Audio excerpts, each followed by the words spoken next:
जय श्री राम मित्रों।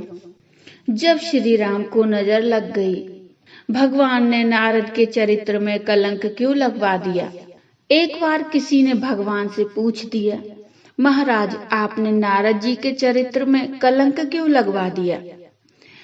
क्योंकि नारद जैसे महात्मा जिन्होंने काम, क्रोध तथा लोभ तीनों को जीत लिया, पर बीच में आपने विश्व मोहिनी के चक्कर में उन्हें डाल दिया। भगवान बोले, बात यह है कि अगर बच्चा बहुत सुंदर हो तो माँ को बड़ी चिंता होती है कि इसको कहीं नजर ना लग जाए, और नजर से बचाने के लिए माँ एक काला टीका तो अवश्य ही लगा देती है। इसी प्रकार मैंने भी देखा कि नारद ने तो काम, क्रोध, लोभ को जीत लिया है, अब बस इसको नजर लगने ही वाली है। नजर लगने का भी श्री रामचरितमानस में भगवान राम के संदर्भ में बड़ा सांकेतिक अर्थ दिया गया है। श्री रामचरितमानस में वर्णन आता है कि नजर 3 तरह से लगती है। बालकांड में लिखा है कि कौशल्या जी, सुमित्रा जी और कैकेयी जी श्री राम जी को देखने से पूर्व हाथ में एक तिनका ले लेती हैं और उस तिनके को तोड़कर फिर श्री राम को देखती हैं, सीधे श्री राम को नहीं देखती हैं। निरखई छवि जननी तृण तोरी। किंतु तिनके को पहले तोड़कर फिर श्री राम को देखने का सीधा सा तात्पर्य है कि माताएं सोचती हैं कि कहीं हमारी नजर श्री राम को ना लग जाए, इसलिए तिनके पर ही सारी नजर का प्रभाव डालकर इसे ही कष्ट में डाल दो और श्री राम की सुंदरता को बचाओ।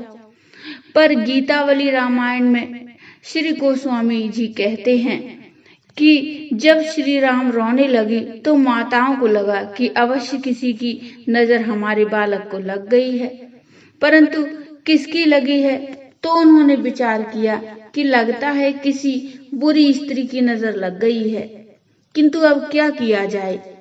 तो तुरंत गुरु वशिष्ठ जी को सूचना दी गई। वशिष्ठ जी आए और उन्होंने श्री राम को गोद में ले लिया तथा जो नजर बालक पर पड़ी थी उसे उतारकर उन्हें कौशल्या जी की गोद में दे दिया। नजर उतरते ही बालक राम दूध पीने लगे। नजर लगने के तीसरे एक विलक्षण रूप का गोस्वामी जी ने गीतावली रामायण में वर्णन करते हुए लिखा है कि श्री राम एक दिन आंगन में खेल रहे थे और आंगन में जो मणि का खंभा बना था, अचानक उस ओर भगवान श्री राम की दृष्टि गई। श्री राम का प्रतिरूप जब उसमें दिखाई देने लगा तो श्री राम अपने रूप को देखकर इतने मग्न हो गए कि खेलना छोड़कर वे खंबे की ही ओर देखने लग गए। यह दृश्य सुमित्रा माता देख रही थीं। वे तुरंत भागी हुई आईं और आते ही उन्होंने सबसे पहले बालक राम की आंखों पर अपना हाथ रखकर उनकी आंखें बंद कर दी। माँ से किसी ने पूछ दिया कि आप श्री राम की आंखें क्यों बंद कर रही हैं। माँ ने कहा कि मुझे डर है कि कहीं श्री राम को श्री राम की ही नजर न लग जाए। तो भाई, नजर लगने वाली बात बड़ी अटपटी है, क्योंकि अपनों की नजर लग जाती है, औरों की लग जाती है और अपनी भी लग जाया करती है। व्यवहार में हमारे आपके जीवन में तीनों प्रकार की स्थिति आती हैं। अपनों की स्नेह भरी दृष्टि भी लग जाती है, परायों की बुरी दृष्टि लग जाती है, पर सबसे बड़ी बात है कि कभी कभी हमें अपनी ही दृष्टि लग जाती है कि हम कितने बड़े गुणवान हैं, हम बड़े श्रेष्ठ हैं और हम बड़े सुंदर हैं। रामायण में इन तीनों दृष्टियों से बचने का उपाय बताया गया है।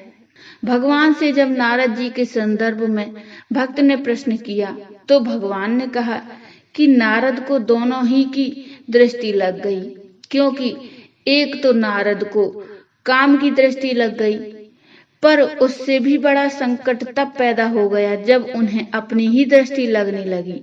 जब नारद ने काम, क्रोध और लोभ को हरा दिया तो काम ने आकर चरणों में प्रणाम किया, पर जाते जाते वह नजर लगाता गया।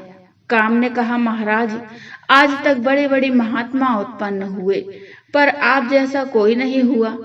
किंतु उसके बाद सबसे बड़ी बात यह हुई कि काम का वाक्य सुनकर नारद जी अपने आप को देखकर सोचने लगे कि सचमुच मुझ में इतने अधिक गुण हैं।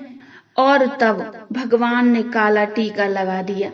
उन्हें लगा कि नारद को मन में अभिमान उत्पन्न हो गया कि मैं इतना चरित्रवान हूँ, मैं काम, क्रोध और लोभ आदि का विजेता हूँ।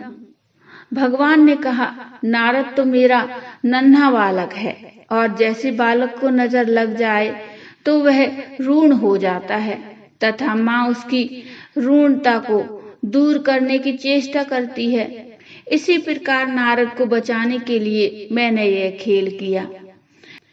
वस्तुतः विश्व मोहिनी के प्रति नारद के मन में जो आकर्षण उत्पन्न हुआ, उसके द्वारा मैंने नारद का अभिमान शिथिल कर दिया।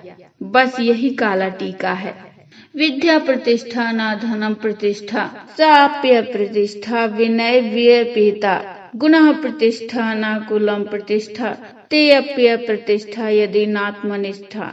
विद्या से प्रतिष्ठा होती है, धन से प्रतिष्ठा नहीं। वह भी विद्या विनय के बिना अप्रतिष्ठा होती है। गुणों से प्रतिष्ठा है, कुल से प्रतिष्ठा नहीं। वे गुण यदि आत्मनिष्ठ नहीं हैं तो अप्रतिष्ठा के कारण बनते हैं। अपने मन को इतना मजबूत बनाएं कि किसी के भी व्यवहार से मन की शांति भंग ना हो पाए। संबंध मात्र एक शब्द नहीं, अपितु त्याग, बलिदान और समर्पण से भरा संपूर्ण ग्रंथ है।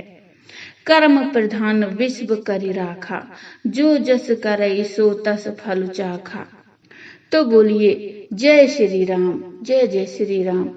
मित्रों, ये छोटी सी कथा आपको कैसी लगी मुझे कमेंट में बताइए। कमेंट में जय श्री राम अवश्य लिखिए। कथा अच्छी लगी हो तो लाइक करिए और चैनल को सब्सक्राइब कर लीजिए। मिलते हैं एक नई कथा, नया प्रसंग लेकर। तब तक के लिए जय श्री राम।